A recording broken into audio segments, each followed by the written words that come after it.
because I love NASCAR, because it is math at 200 miles an hour. Hi. I wasn't looking at the camera, but I'm Cami Chaos. And I am Rick Tarosi, and we are mildly interesting people, which is why we always go through the effort for you to find somebody more interesting to talk to, because they're way more interesting to listen to than Cami and I usually. But this week, me? It's me. I was screwing up my grammar. Embarrassing. English major. I can only write the English language. I can't actually speak it effectively. Fair enough. And some would argue I can't even write it effectively. So there's that too. Why don't you introduce us to our guest this week, Cami, while she sits there uncomfortably while you talk about her? Mm-hmm. This is my favorite part of the show. I get to make this darling, wonderful human sit there uncomfortably while I talk about her. And in this particular case, I'm going back to the old tried and true. Oh my God, y'all, this is one of my closest friends. Nice. You have so many close friends. I do. I am a very blessed individual. It takes a village to keep a Cami emotionally healthy and stable. And Kate is very... Oh, I said her name. Don't talk yet. Don't talk yet. You haven't been introduced yet. I'm going to say that long, long ago, I used to have another podcast. And I recorded that podcast with a live studio audience. And I did that from my home. Unbeknownst to me, kitty corner across the street was an amazing human who I would never meet when we lived across the street from one another. While I was doing that old podcast, I would only kind of internet follow and fangirl over until one day I met her in person and realized that she was every bit as awkward as I am, and then love. And so today I would like to introduce to all of you the amazing, the magnificent, the incredibly awkward, the ridiculously intelligent mathematician of my heart, Kate Ertmann. Wow. Hi, Kate. Hi, Cami. Hi, Rick. Hello. Welcome. Hey, thanks. Thanks for having me. Of course. I have to add in, I got to add in, I knew Rick, and for reasons still unknown, for many years, Rick didn't introduce us. Was he frightened? I don't know why, but there was a conversation. On the spot. I have a grand plan that is sometimes characters don't need to meet at that point in the plot. You have to let portions play out. Otherwise, you would have run into each other when you lived in the same neighborhood. Not in the same neighborhood, across the street. Across the street, each other. Really I could see her front porch from my bedroom window. Yeah, I could see your house, right? Because it was across the street. Not a problem to see your house. But right there. Yeah. No. Nope. Rick did once confide in me that he wasn't sure if it was going to be amazing or horrible, but that he did not feel that you and I would have a mild reaction to one another. Yeah. Yeah. I could see that. And that was accurate. That's a legit concern. We'd either mesh well, or we would be like enemies. Like competing, trying to mortal get enemies. Mortal enemies. Mortal enemies. Instead, I love you. Yeah, I love you. You're really cool. I mean, you have done a lot of really cool things. Done a variety of things. You have done a variety of things. Yeah, it's a weird kind of pie of not PI nor PIE, but a chart, a pie chart. That's what it is. Yeah. A weird pie chart of things. What I want to talk about first, and then we can move on to much more important things, is the Cheerios. Oh, my Lord. The Cheerios. Will you tell us about the Cheerios commercial? Yeah. I don't like Cheerios, which made this whole thing even more just like difficult as a child. But the short of it is that as a child growing up in New York, I was a child actor and I did shitload of commercials and some other awesome stuff, but and commercials that paid for college. Yeah, awesome, really awesome. But one of the commercials, and it played like every Saturday morning. So if you were a kid in the 80s, was probably like early 80s it went on.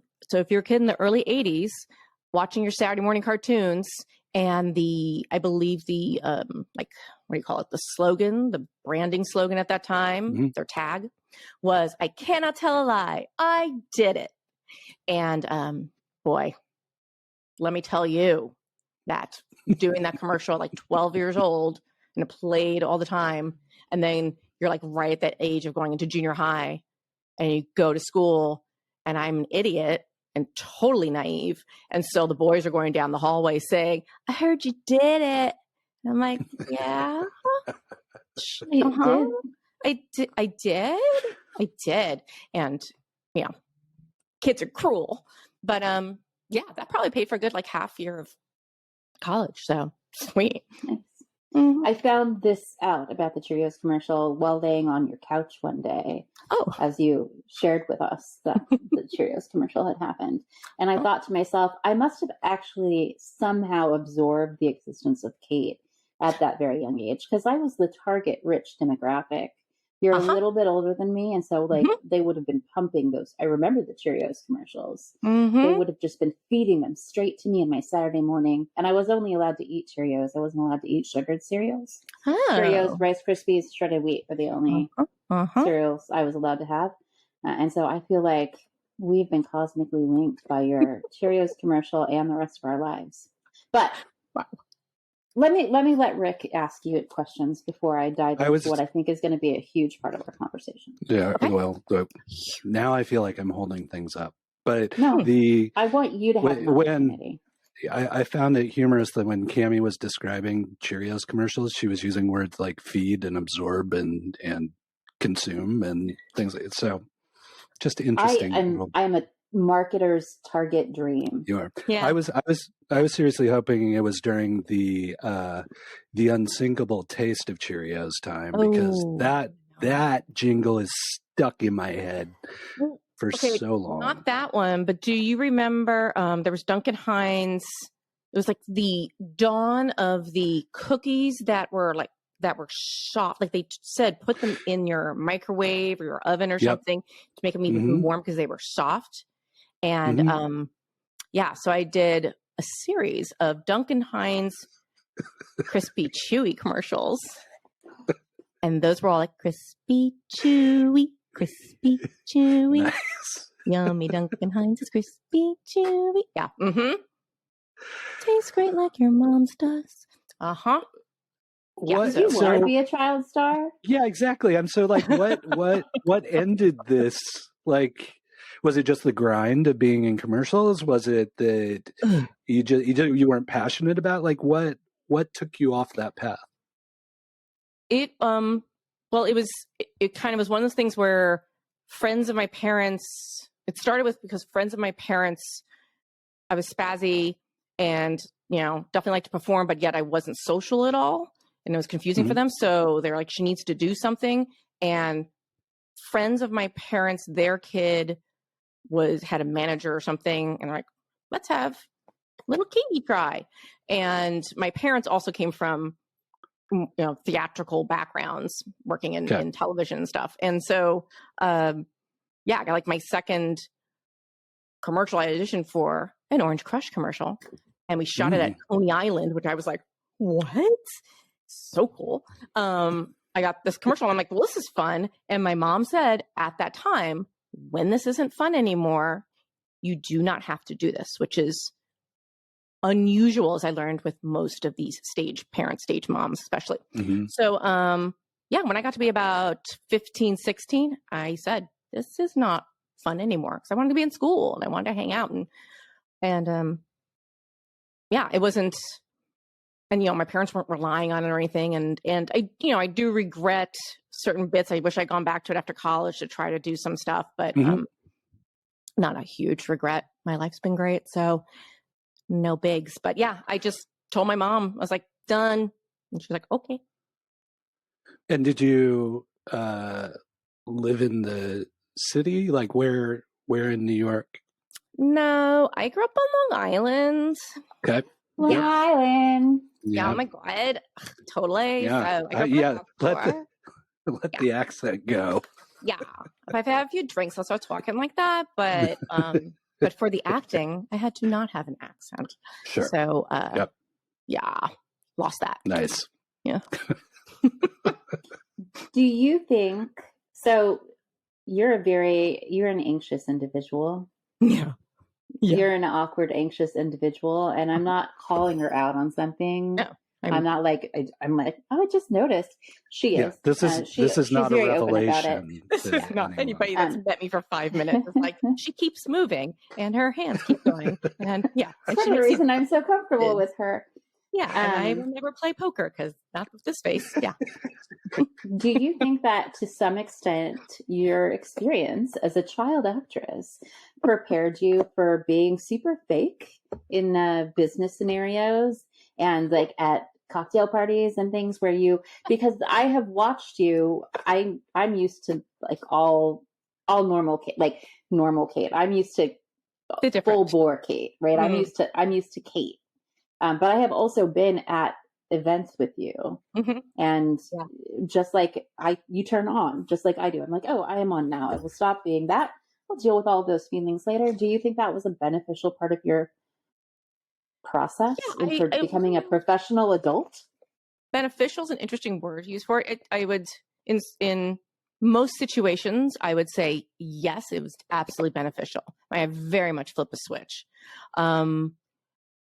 The only reason I paused with beneficial is because I don't think it was until I was well into my 40s did I realize that I learned how to do all that when I was younger because I had to. And I also didn't know, like, I don't mean for this to sound deep. I don't want this to sound deep. Forbid. Go deep. Go deep. But it definitely I mean, like there was a period of time where all of a sudden I realized how much I was doing. So I was kind of wanting to rebel against it and be like, no, mm-hmm. This is how I am. Like even when I would do work with startups and they would ask me mm-hmm. to participate in pitches, going into Rick's realm of things. And that scared the shit out of me to do stuff like that, because that is like, I can memorize and I can perform and be somebody else, or I can stand at a podium and read a script. But doing one of those things where you go up and there's like no monitor and you're having to enthusiastically sell in front of an audience, hell no. I need to either memorize a bunch of lines or preferably have my little thing on a podium and smile and turn my... and very calmly and just like charm and do all that. Yeah. And then I can like, and then I go turtle. Yeah. For days. So I'm just making a note for you and I to have conversations later. Because I think that you and I did some similar masking in our youth that wound up delaying our understanding of our mental, emotional development. Yep. Thank you, Kate. That was very helpful. Why are you leaving me out of that? Don't you think I did some masking to like... No, I don't think you've ever stopped masking. Oh, there you go. I don't think you did some masking. Excellent. Yeah, there are days that Rick isn't even Rick around me. Wow. Like there are days that Rick is just on.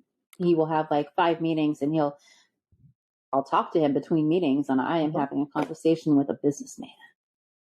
With the coach, with the go-getter guy, with like the man who can do anything for you and communicate it to you properly. And you're and like, then wants to support you. And I'm like, don't use that voice at me. That's not. Yeah. Very much.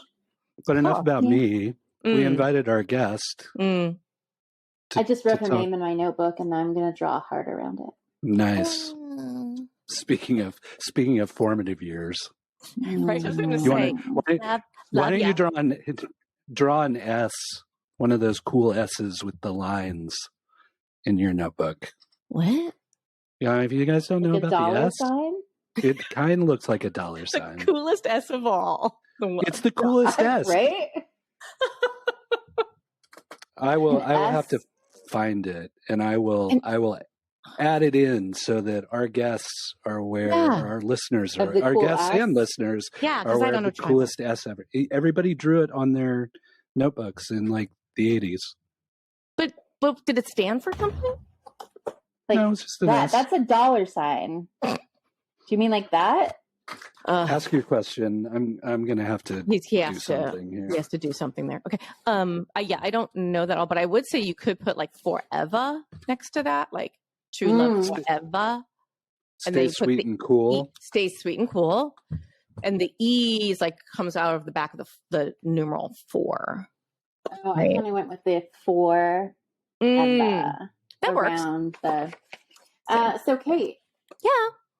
You've done a lot of things. You started as a child actor. Sure You've did. done operations. You have done so many different amazing. Not surgical. No, she doesn't operate on people. No, that'd be wild. I wouldn't. No. I would trust you with a lot. That's not one of the things I would have you do. Blah, blah, blah. You've done a lot of really cool and interesting things. But then over the last couple of years, the last few years, you went, you know what? I love math.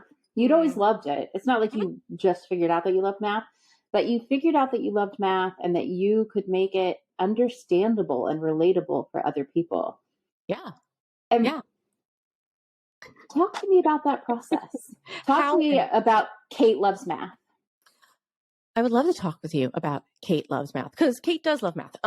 So number one, how kooky is it that I woke up in the morning and wrote, like, I wonder if katelovesmath.com is taken. And it wasn't. So number one, anything that you love, you should put your name, loves, and see if it's taken, and then make sure you have that domain. Highly recommend, because I was very surprised. Cammy loves Kate. Oh, wow. Awkward. No, I'm not. I'm not going to do that domain, but I've said to people, Kate loves math, and they're like, Kate loves math? Who's Matt? And I'm like, no, math. Ugh.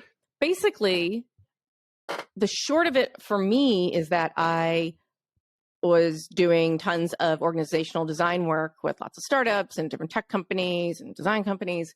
And I learned a great way to talk with the creatives and tech and get them to find a place to meet with people who have no social skills and then people that do have social skills. Blanket statement, but I mean, we're all understanding here. Ooh, can you hear that rain? Because there's a skylight above me. Can you hear the hail? No. Okay, well, cool. Portland, Oregon, folks, we've got the weather. Rain, moisture. Okay, so I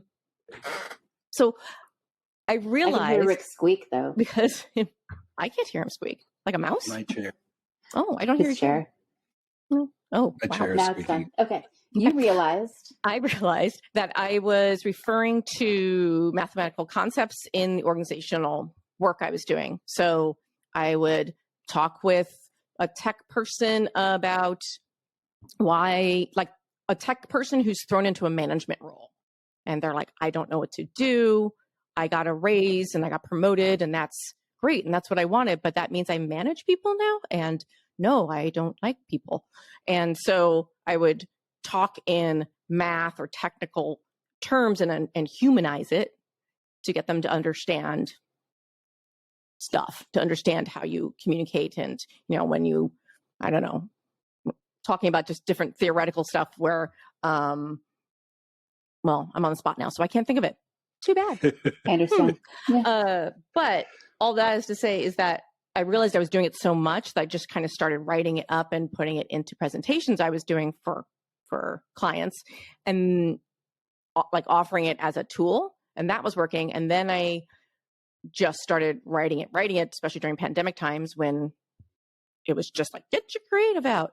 And so I always liked to write, but I never really did any writing unless I had to. And then I realized, ooh, I really like writing. And really the whole thing with Kate Loves Math is that it's just all these essays about humanizing math and figuring out the why behind things happen. It's describing this why, saying because of, you know, understanding that the word argument is not a bad thing in math. Argument means that you are presenting you're presenting a case for something and you have two sides. And if you're just one person, you're just ranting, because that's not an argument. That's just ranting. But if it's Mm-hmm. two people or two sides to something, arguments are great because that gets this discussion of going back and forth, and you kind of do this whole proposition into a proof. So anyway, I've shortened all these things. The main thing I want to ask you two is, when you hear the word math, what's your reaction? Because this is where I'm finding, because I love math, and I don't assume everybody loves it, but when I say I'm writing math essays, most people say, why? And they kind of like recoil. So I'm kind of interested. Rick? So yeah, I'm happy to start. Thank you for asking. I didn't realize we were getting interviewed on this, but I'm just so curious to know. Happy to jump in. No, so I was one of those kids in grade school that always took math a couple years ahead of where they were grade-wise, and really enjoyed it then. And then I moved around a lot as a kid, and then reached one level where you had to take a test to decide if you were still going to be advanced math or not. And I missed the cutoff by like 0.5 or 0.25 or something. And after that, I was like, I don't like math anymore. And what I discovered I did was I actually still liked math. I just converted that appreciation for numeric cadence and equations into language as opposed to numbers. So that, like meter and cadence and those kind of things, I still love math, but that's where it comes out for me, not in numerical or equation kind of oriented things. Right. That's the most awesome answer I've gotten so far. So thanks, Rick, for being welcome. Always cool. Yeah, I know about the cool S. Well, so most people just kind of go, you actually had a really thoughtful answer there. And I'm not trying to interview. I'm just curious to know all these, when I gain these opportunities to be like, y'all smart people, but I know many smart people, and many smart people just recoil when they hear the word math. And so, Cammie, do you have a response? Yeah, I do. Mine is very different. Math both stresses me out and calms me down. So from a stress perspective, it's not something that I was good at when I was young. I'm still not good at math. And that's very discouraging. I transpose letters and numbers. And when you're transposing letters, you can still kind of make out a word. When you're transposing numbers in equations, it completely changes the context of everything that you're doing. And so when I could say goodbye to math, I was like, goodbye, I am done with you. I don't need you. It's not like I need anything.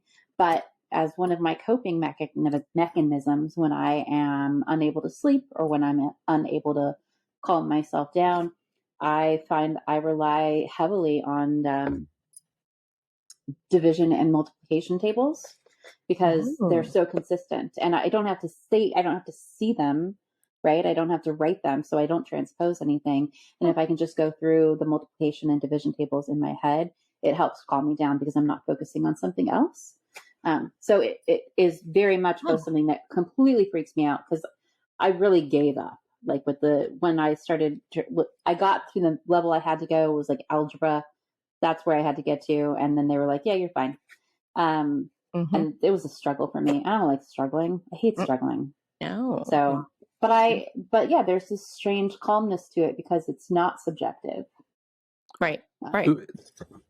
Well, that raises something for me, a question for our guest, actually. Yes, let's which ask is weird. Our guest things. I know. Me, all right. Strange to do that, but interviewed. I'm trying something new here. Your appreciation and the manifestation of your love of math comes through in mathematical ways and at times language explanatory things about math. Have you ever noticed that love manifesting itself in a different way? Like, were you musical, or are there things you do where you're like, this is a physical expression of math? Like, does it influence your life in other ways? Yeah, it totally does. I mean, I've found, again, those things happen when you get older. You start realizing, oh, that's why that, and that's why I did that, and that's why I didn't like that. Like, for me, math was never about arithmetic. It was more, it's and still isn't. And I still, I'll play Uno with people and they'll say, oh, Kate, Kate, what's the score? Add up the cards. I'm like, I'm not a math savant. I need to take my phone, 52, calculator. I'm 52. like, just going to add it up. It's why, no, my love of math is all the concepts about it. So yes, I love music and I sing, and the math behind harmony is amazing because it's all about individuality. And it's different from sync, which is about coming together and syncing up in this, like these rhythms, just all of a sudden coming together and syncing. Whereas with harmony, I always talk about having harmony on teams when you're building teams at work, because it's about having this beautiful sounding group, but everybody's individual and they're complementary, and the sound works for them as well as for the people that they're doing work for. So that is exactly why when someone leaves a team, they're like, well, we hired another project manager. I'm like, yeah, but do they sing in that same exact note? That's why, they may not. So therefore that's why they're not harmonious. It's not just because they checked all the boxes of what a project manager needs to do. It's like, there's that independent kind of thing about it. So definitely with math, definitely with music and baseball. I love baseball. I was gonna ask baseball, and got back into my scorebook. Oh, there's that too. But I got back into doing scoring for baseball games over pandemic times, and it's like this beautiful photo of a game. I love going back and looking at all the just how everything worked. I'm so excited for this new season without the shift, but that's a whole other discussion. Sports. And then, as Cammie said, the reason I got into NASCAR, because I love NASCAR, because it is math at 200 miles an hour. That is why. It is fascinating to me how each track is different. The banking is different. The length of the track is different. It's not as big a deal about fuel mileage anymore, but it used to be where they really had to, like, if I could go back, and I didn't take any math past trigonometry. I didn't take calculus or anything of that sort. It's all just stuff I read. I would love to be an engineer. Wish I could have worked for like a NASCAR team or really any motorsports team and been that weirdo trying to figure out how much gas is left in the tank. Because there's no fuel gauges on a NASCAR. Like the drivers don't know how much gas they've left. Right. Nor do they have on their speedometer. Which is also they don't have a speedometer? No. Why would you need those? Well, it's not like they could look at it. Yeah, like, you don't need faster. instrumentation. Go faster than the other guy, and don't run out of gas. Well, don't run out of gas one could be hard if you don't know how much freaking gas you have. That's what your team is for. They just top them off every time, though. So that's what the pit crew is for, to help you with that. Is for, and going up in the banking to tip that fuel back in. Yeah, just that last little drip. A little bit, just a little bit.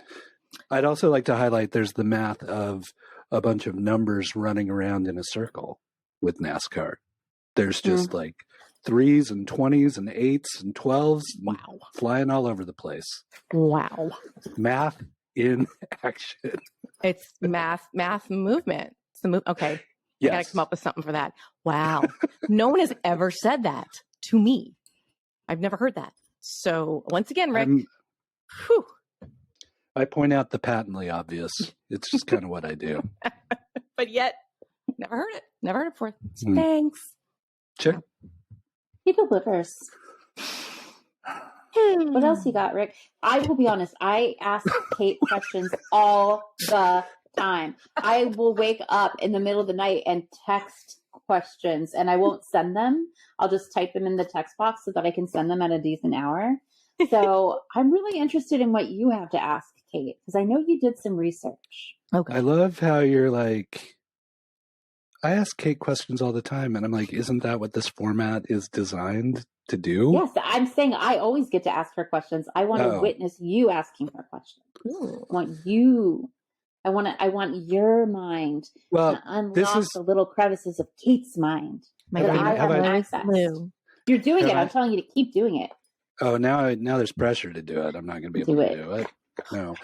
So this is one thing, and it was really weird.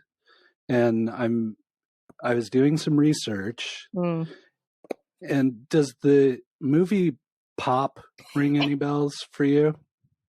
This is so weird. Gosh. Wow. Yeah. Pop is a screwball comedy about two physicists and a girl from Mars. And it's independent film.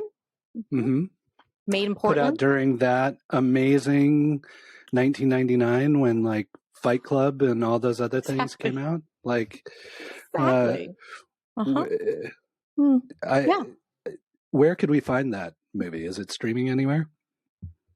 I don't think it's streaming. I don't. Okay. I was so excited when we got to DVD. I was the girl from Mars, if that wasn't clear. I was,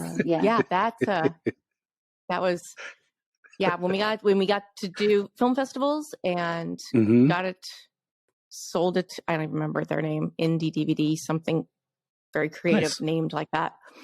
And, do you have a copy of this DVD? Somewhere we do. Okay. Nice. Watch party. And I of course have to say that my husband directed it and wrote it. So yeah. But nobody knew we were dating at the time. Oh. Secret. There's some retired HR people somewhere who are like, what? Oh no. Damn it. On the set. Well, no, when we were working together at an agency and when we were, people did not know we were dating. And I mean, it's the whole thing of like, people must have known, but it was like, you're in your 20s, everybody hangs out in groups always. We always hung out, whatever. But we decided we wanted to move in together. And so they have to check that you have a job actually. Oh, right. And we had the same manager. We were in the same department. I was a producer and he was director and writer. And and we knew that we had been hiding it so well because we were sitting in his office. His name is Brad. And we were sitting in Brad's office and we said, we have something to tell you. And he's like, oh no, it's like .com, height of .com stuff. And he's like, someone else offer you something? You guys leaving? What's going on? And I'm like, no. We love working here. But we are going to move in together and you're going to need a phone call asking, we both put you down and saying that, you need to confirm that we work here. And it was at the moment we knew that we were cool because he didn't know because he said, oh, you getting like a big house, like a bunch of people moving in. Oh my God. So other people's Kevin moving in, like naming other people at work. And we're just like, no, just two of us moving into a place together. And the poor one guy, bedroom. He drank his coffee and he looked down, he's looking around. He's like, we have to tell HR, just like you said, which we did. And we're like, and I guess they didn't care. So I've never had to report to HR a romantic relationship. What is that like? It was a small agency and they didn't, small local agency. So I think if it had been like some bigger deal, there would have been something stating you can't do that. But strangely, there's I know at least 5 couples still together today that came out of that agency. It was a very loving agency. It's a little matchmaker agency. It was. It's like, it's like Wedding and Kennedy that they refer to as Wedding and Kennedy. Wedding and Kennedy. Yeah. So another thank you for that trip down memory lane. Sure. And I will make it my mission to track down that DVD at some point. One thing I've always... her husband. He's going to know where it is. Maybe. One thing I've always been curious about with you, again, maybe potentially because of also the path of your husband, but you're a voracious reader, constant learner. Has that ever translated into wanting to teach or educate others, or is that just for you? No. No. I mean, that would be like, no. No. Just no. You have to like lesson plans or standing up in front of people and being, talk about flipping a switch, pretending you're very interested in their opinion. I am a horrible person. I can't believe I just said that. But I mean, I don't have, like, if I am, it's like being forced to be. I mean, I'm curious. I'm always curious about things. Right. I want to know the why always. I'm the but why girl. I'm that annoying kid. It's like, but why? And still am. And yeah, no, just no. It just sounds horrible. Yeah. It does sound horrible. I would now. I think my role, part of my job, is somewhat borderline educationally mentoring kind of stuff. Yeah, it's not borderline. But it's to Kate's point, like, my concern has always been, I hate repetition. And if I have to say the same thing over and over and over to different people all day, every day, like that has never been terribly appealing to me. No. And it's this and it's that it probably is exactly that repetitiveness of doing the same, like, lesson plan all the time. I keep saying lesson plan. Like, I don't like to prep for anything. I do. I'm big on prepping, but I don't know, standing in front of a bunch of kids and they're like staring at you. Kids being small kids or grown-up kids, whatever, but just they're like the expectation of, tell me something I don't know. Teach me things. And I'm like, I paid for this. Yeah, I paid. Tell me stuff. Oh my God. Yeah, no, thank you. So you've had a series of different kinds of careers. Teaching is obviously not going to be one of them. What's next? Like, are you like deeply implanted in Kate Loves Math, or is there another, and by career, I don't mean like what you do to make money. I mean, what you do to spend your time, what you do to pursue those creative sparks that you're so curious about. I mean, right now, the Kate Loves Math stuff is new enough that I can't quite see past it. Excuse me. I love the writing that I'm doing. I'm enjoying the act of it, which is, I didn't expect to love it this much. And going back and, like, you're both writers. You both, like, do you go back to the stuff that you wrote a year ago, 2 years ago, whatever, just kind of come upon it and look at it and say, that's good. Or like forget. Yeah. Like, I have those moments where I forgot that I wrote that. I know you do, Rick. I know you do. That I forget all the time. Yeah. And I look at it, I'm like, I don't remember writing this, but this is good. This is interesting. And sometimes I need that space in order to identify that something's good. I have to forget that I wrote it. Yeah. In order to go back and look at it and be like, okay. Yeah. Although I will also, in fairness, I have avail myself of Rick's editing services sometimes in my personal writing. And I am going to say that as a writer, you can be as talented as anyone. Having a good editor makes you sound so much more. If you have the right editor, not only is the writing improved, but it sounds more like you.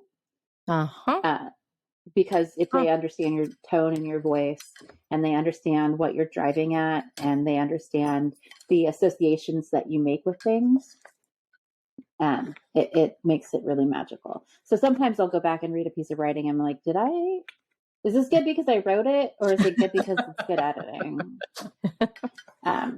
I've never had the pleasure of an editor, and I would love to have the pleasure of an editor at some point, maybe perhaps in the future. Yeah. Spoilers. Yeah. I'm just saying, I don't foresee you not getting an editor and wrapping Like, this what do you all know? up in a beautiful book bundle. I know. And really, and I have here your publishing contract. Hey, galleys are already on their way. I look forward to your proofreading. Yeah, excellent. so you never thought, I want to be a writer until you were a writer. You just became a writer. Yeah. I mean, Did you ever think, I want to be in animation?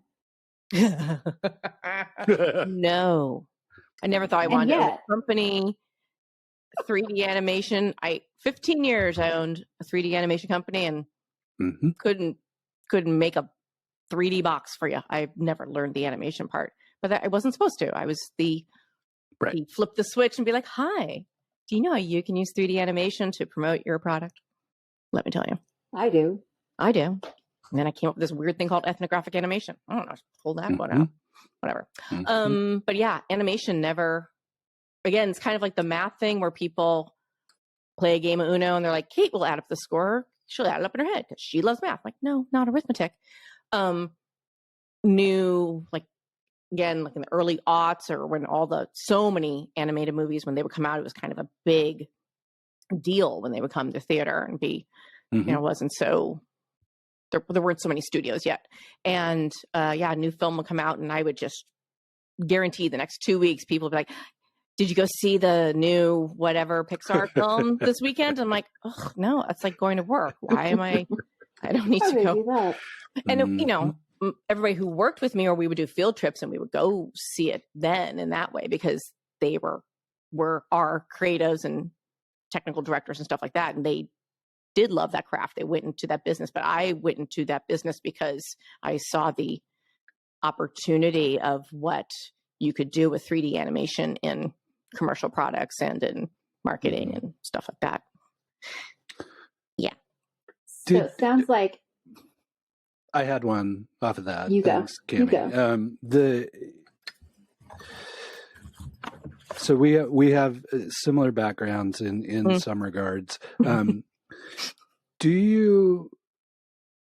Did you take any of that experience of working in an agency, either positive or negative, and use that for the formation and management of your own company? I ask because I have both worked in agencies and started my own agency, and completely different. Like my work in an agency never influenced the way I ran the agency. Wild, because I'm just like, yeah, of course it did.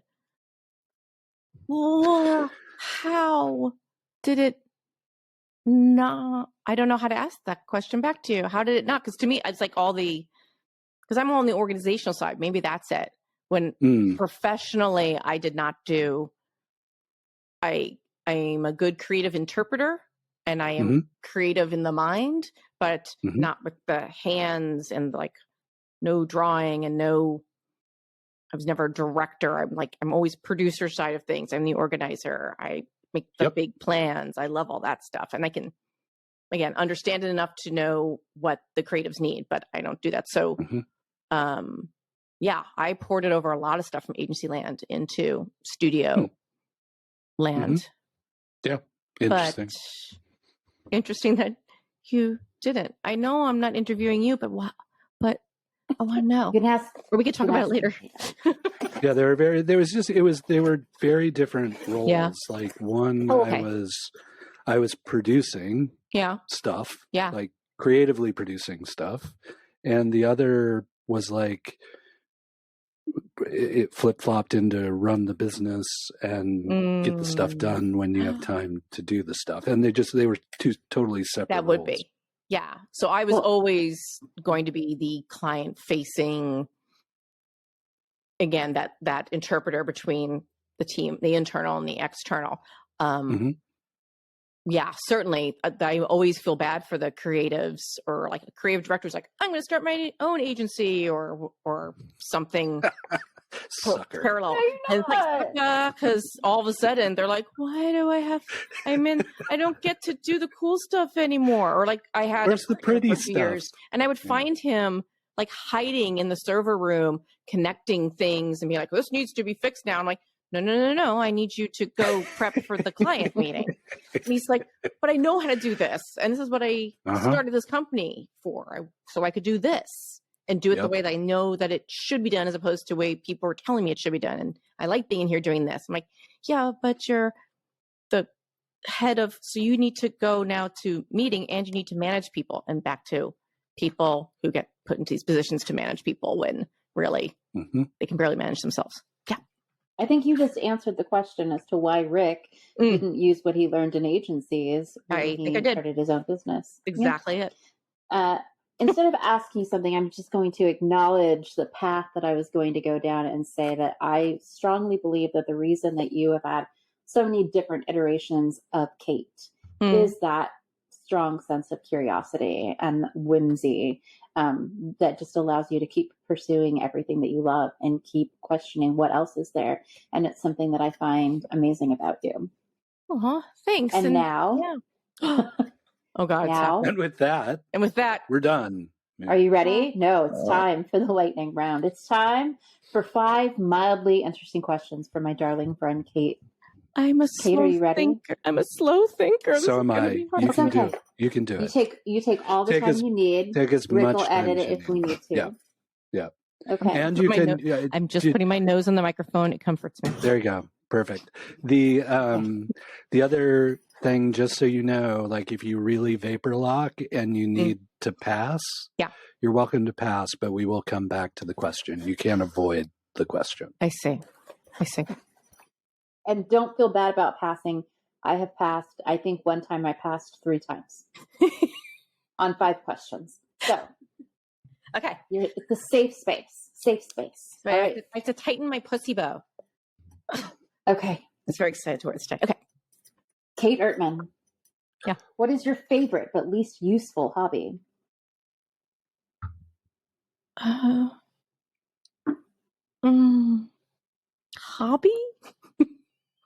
Or activity. Interest. Yeah. Hobby, activity. Thing you like to do. I want to say making spreadsheets for everything in my life, but I find it useful, but I have an amazing spreadsheet for the jeans that fit me and the jeans that don't. It's useful though, for me. Yeah, but I think maybe it's extra.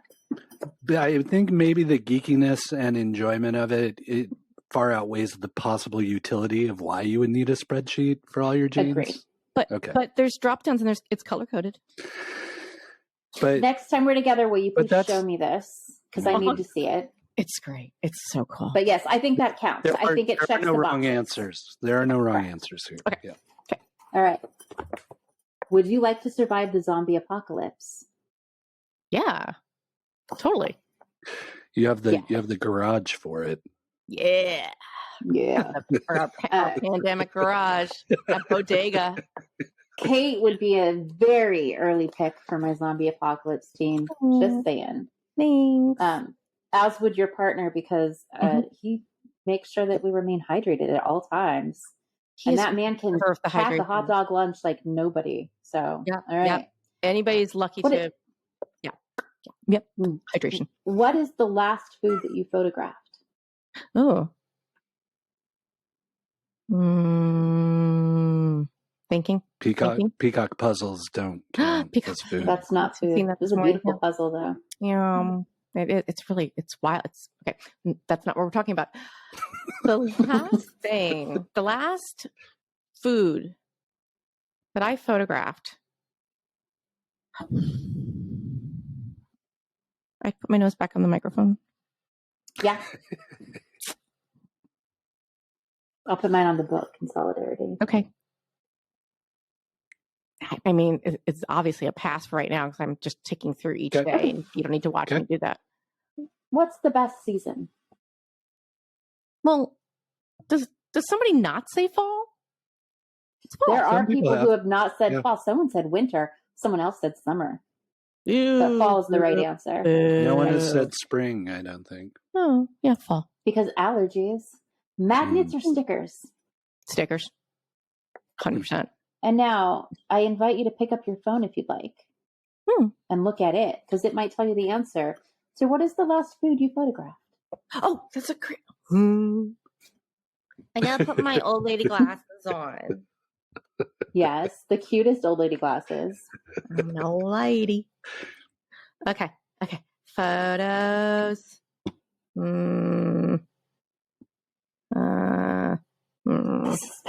Search. I know. Food. I'm trying to remember Kate's Instagram to be like, is there something she would have? She doesn't usually post food on Instagram. See, this is long. I've seen her photograph food in restaurants and bars, but I've never. Yeah, because If you were like everything on my plate's usually like brown and it's like cheese and rice or something. I want cheese. Okay, let's see. Nope, that's a what? It counts for a restaurant? Any How food. is that? Yeah, any food. Any food. You don't have to have made it. I don't even know what this is. It Show has us. Egg on. Ooh. Do I just hold it up? Lights?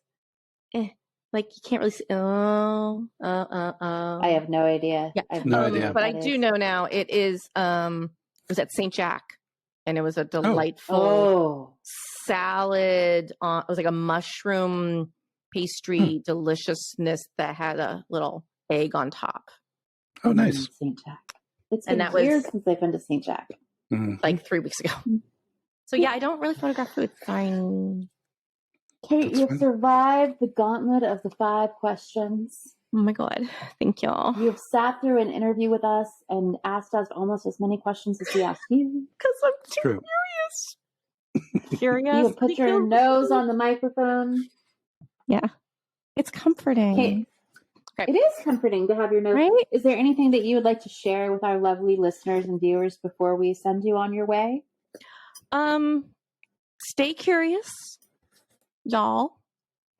Don't give up, because there's always a reason. There's always, well, you know what I'm going to say? My very favorite word is go. And the reason why my very favorite word is go is because you can choose to participate. You can go forward, move ahead. You can tell people to go away, but you always have that choice.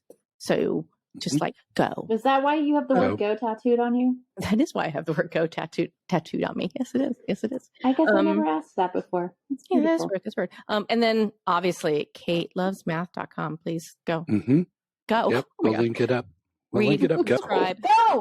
Go works again. Go. Just go. All right. Kate, thank you so much for joining us. I had the loveliest time. Thanks a lot. Appreciate you both. You rock. You always make me smile until my cheeks hurt. So keep it up, baby. Thanks, loves.